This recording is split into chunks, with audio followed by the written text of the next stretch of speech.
Alright, you take this one. Be careful, the tip comes out. You just line this up with the with the inner ring. Make sure you don't hit this part. You don't hit the frame. Okay, so you just put it like that. And just a gentle tap.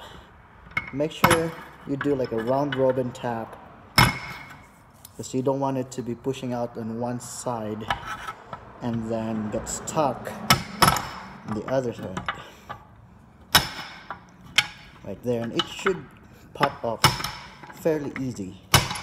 Right here from the top.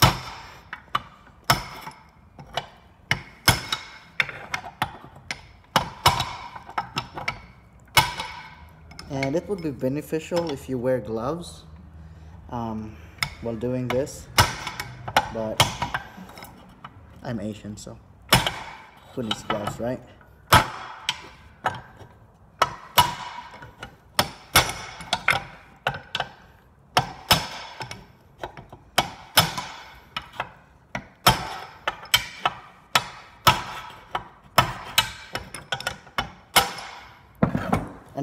Another trick I found on how to do this is you take your your fork.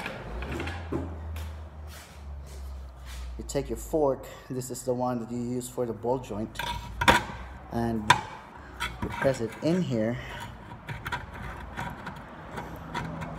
But right now it's quite bigger because I cut a slit right here, so the ring expanded like this.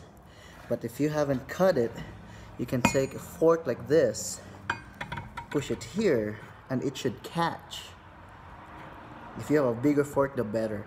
So if you have the fork like this, it catches, then you just hammer. You could take like this part, put it in the middle, hammer it, and then that should help you take it out.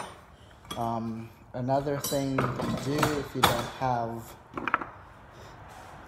a fork like that, you can use a screwdriver, a flat screwdriver, and just carefully line it up on the edge. Make sure you don't scratch the inner part.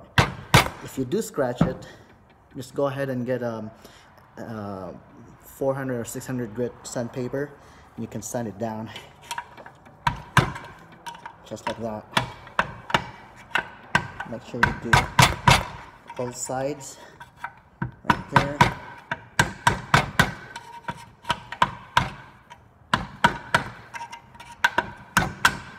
And it's almost there.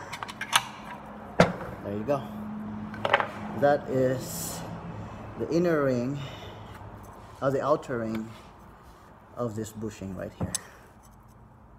So yeah, just make sure if you ever have a car and you're planning to sell it, don't be like this guy. This guy welded this thing on the frame, and I have to use this awesome grinder I borrowed from my friend to take it out. All right, I'm gonna grease this up. I'm gonna clean this up, and then I'm gonna grease it up. I'm gonna show you how to push in the bushings.